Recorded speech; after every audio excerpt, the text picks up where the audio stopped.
बिटिसिनि गाहाय हाग्रामा महिलारिया दैबानाजों खैफोदाव गोग्लैनाय सुबुंफोरखौ गावनो जायगायाव थांनानै खौरां लाहैदों आरो मदद हैदों।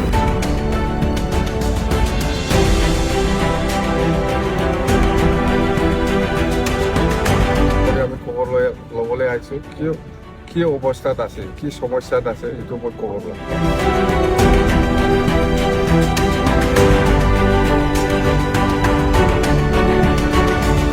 आसामाव दैबाना जानायाव भुगिनांनाय सुबुंफोरा जोबोद गाज्रि थासारियाव दं। मानोना अखा हानानै दैबाना जानायनि जाहोनाव गोबां ओनसोलफोरा दैबानाजों बोहैखारलांबाय आरो गाज्रि थासारियाव दैजों लोमसावनानै दं।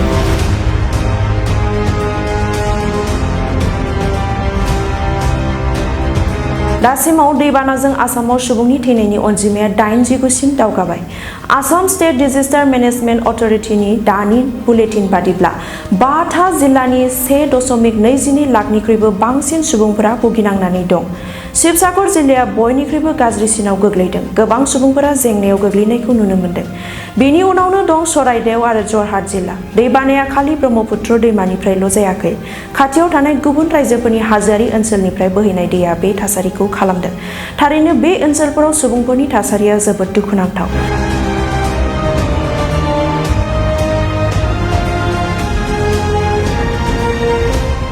बे ओनसोलनि गोबां खहा जानाय सुबुंफोरा 52था केम्पआव थानो गोनां जादों। मानोना न' बांफ्रा दैयाव गोदोनानै दं। बै गोब्राब दै लोमनाय थासारियाव भुगिनांनायफोरखौ बिटिसिनि गाहाय हाग्रामा महिलारिया शिबसागर जिल्लानि चराइदेव ओनसोलाव दैबाना जानाय रायजो राजाफोरनो मदद हैदों आरो ओनसोलफोरनि नखरफोरनो अनसुंथाइ होनो आरो मुवा बेसाद होनायनि थाखाय थांदों।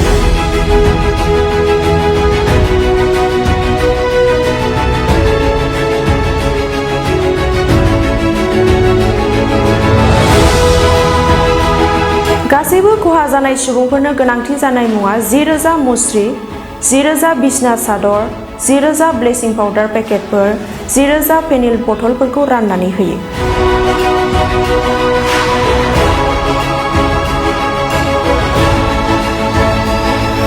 मुंख'नो गोनांदि ओनसोलनि एमएलए अकिल गगैया बे ओनसोलनि दैबानाजों खहा जानायखौ नायदिंनायाव हेफाजाब होयो।